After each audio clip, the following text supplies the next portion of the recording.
Hey guys, welcome back to the channel once again. I'm going to be doing a different top 5 today. I'm going to be doing top 5 Xbox 360 games.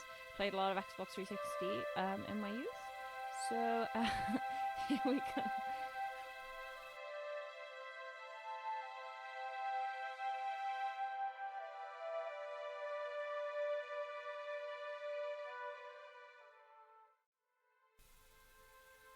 Okay, so before even starting, we're on to a game that a lot of people hate. It's Fable 3.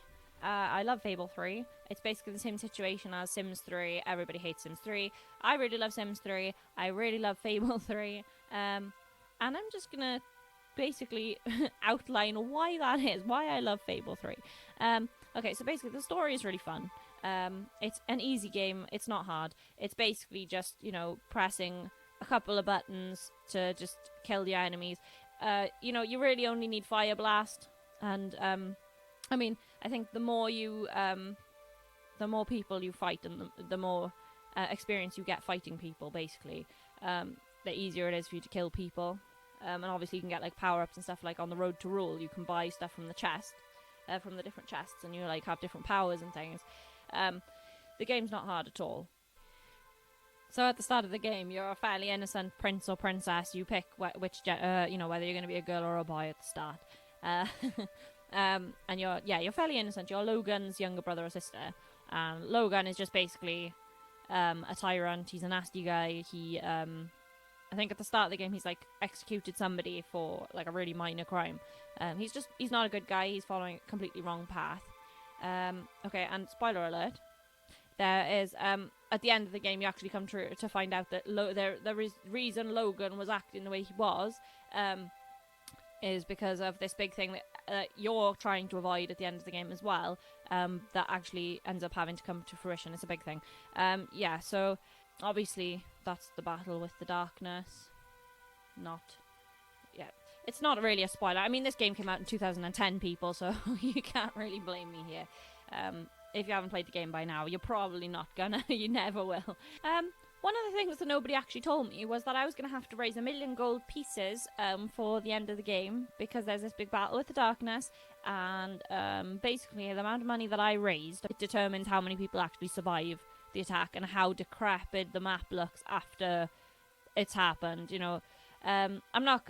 Look, there's no spoilers here. So Walter dies at the end. That sucks, because he's like your only mentor figure through the whole game. He's like the only person that you really care about. And then so he's gone. But past that point, the game doesn't really need much more playing unless you're really, really into side quests and you want to do all that extra stuff. Okay, but I mean, there's like so many good things about this game that people maybe don't think about. Alright, Reaver, he's like a staple Fable character, so I mean, how could you not have Reaver in the game? He's awesome. And he's voiced by Stephen Fry, so what more could you want really for that character? You've got this whole idea of being part of something bigger, so there's a revolution, so you're no. Basically righting the wrongs of your brother, and making it into a better place for everyone to live. Ultimately, that's the goal. So this is basically just why I love Fable 3. It's awesome. But that's only number 5, because we still got 4 more to go, so let's get to it.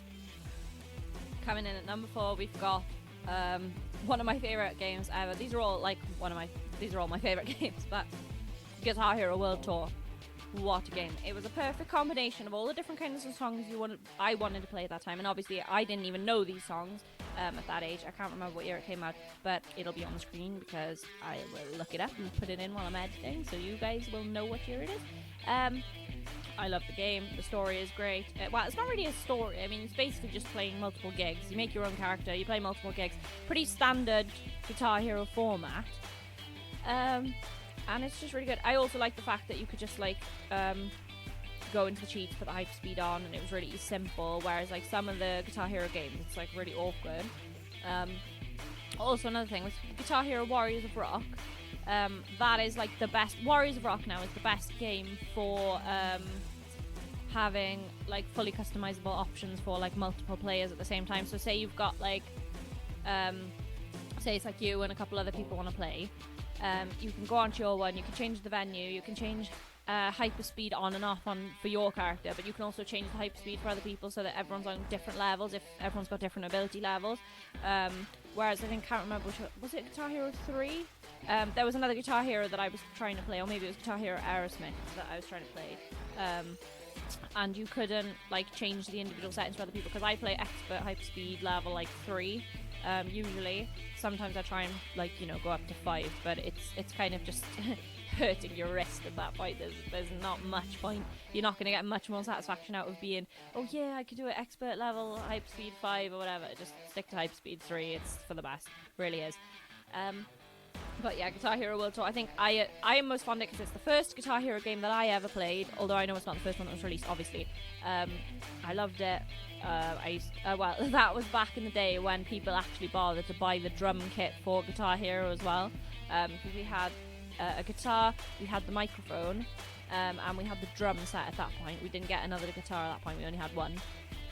We only got the other one after we got Warriors of Rock, because I think we bought it like in a set. Then you had like a big box with the Guitar Hero guitar in, and you had Warriors of Rock, the case with this disc in. And I just remember we would just like, I've got like at the time 3 siblings, so we were like trying to smash the drum kit, like none of us could do it because the drumming is so hard on Guitar Hero. But yeah, I think I just love it because it's like the start of me getting interested in music. I started playing like actual guitar. And I don't know, there is just something really cool. You just feel really cool playing Guitar Hero and just being like, it's just a good feeling. It's a good feeling, and I'm like, this is not the kind of game that a lot of people would probably put on a top 5 list for Xbox 360 games, but I had to. You gotta. If you love a game, you gotta put it in. So we're gonna move on to a game now that I'm not sure how many of you would have played it, but it was a really good game. And for me, it's not even the type of game that I would normally play, but it's Mafia II. Mafia II was a sequel to 2002's Mafia. I never played that one myself personally, but I found Mafia II to be one of probably the best games I've ever played, just for sheer content. The game is just... it's really interesting. I suppose if I was trying to explain it simply, I would say it's kind of like a 1940s, 50s version of like GTA. You play this character called Vito Scaletta, and he's, I'm not entirely sure what it was. He was some kind of war veteran, and he comes back from the war, and he needs to make money. And I think at the start of the game, I think he's living with his like mother and sister. And I think his sister's got like a dirtbag boyfriend who's not very nice. I think you have to deal with him at some point as well.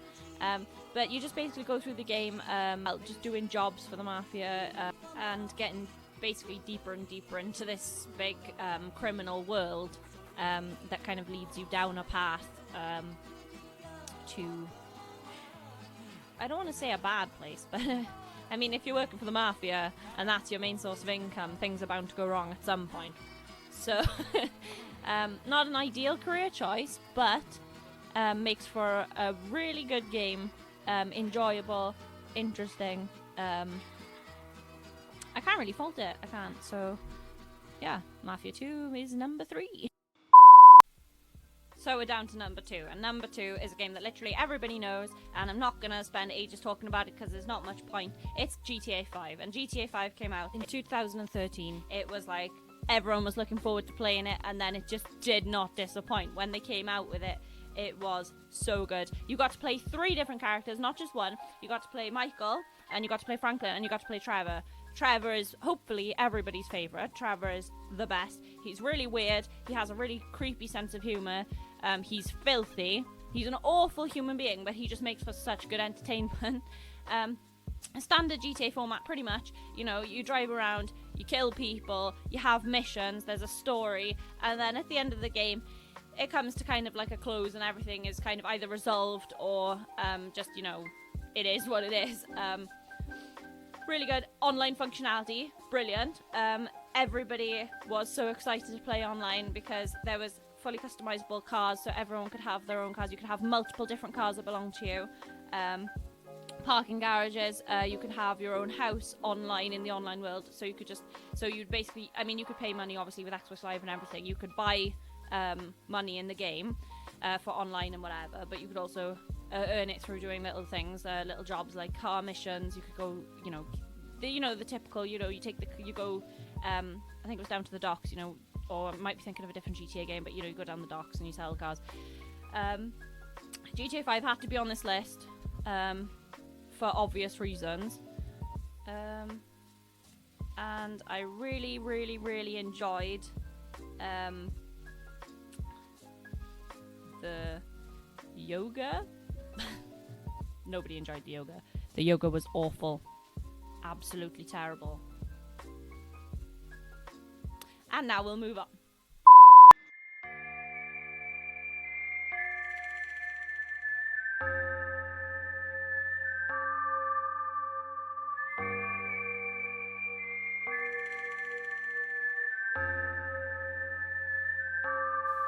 Well, I'm sure you've guessed by now that number 1 is Red Dead Redemption. It is the cowboy game of our dreams. It's you're playing John Marston. He used to be part of a bad gang, famous outlaws. Now he's just trying to live a good old life, but he can't because that's just not his path. That's not his destiny. His destiny is to get an endless gunfight, ride millions of horses because you keep shooting your own horse, to disappoint his family, and have this kind of weird tension going on with him and Bonnie McFarlane. And he never got with her, and that annoyed me, and it even annoyed my brothers, because Bonnie McFarlane was like the perfect woman for him, and his wife was just a whiner, just a complete whiner. Abigail, well, I'm glad that she turned into a zombie and undead nightmare, because she was not a good person. I just didn't like her. Did not like her at all. And also, at the end of Red Dead Redemption, when you have to play Jack Marston, it is not really that fun. I would rather just stop playing, but Red Dead Redemption was basically everything that we wanted. Great characters. It's just like really authentic, like western-y kind of stuff that you would, imagine for that period. For that time period. The year is 1911. Your son and your wife have been taken hostage by the government, and you have to kill anyone they tell you to, or hunt down anyone they tell you to, in order to hopefully get your wife back at the end. Bit up in the air, but what a ride. What a wild ride. Pardon the pun, horses. Ha ha ha ha. And also you go down to Mexico, and there's some stuff that happens down there. That's pretty crazy. There's some crazy characters along the way, like Irish, that grave digger guy, that's like really, really off his nut, basically, and some really, really good side quests. Some of them a little bit disturbing, but nothing too bad for the experienced gamer. So I had to put Red Dead Redemption as number 1, and I would just like to say thank you again for watching my videos. I always say that, and I know I always say that, but I do appreciate people watching my videos. So yeah, thanks. And sorry, not sorry, didn't put Skyrim in the list.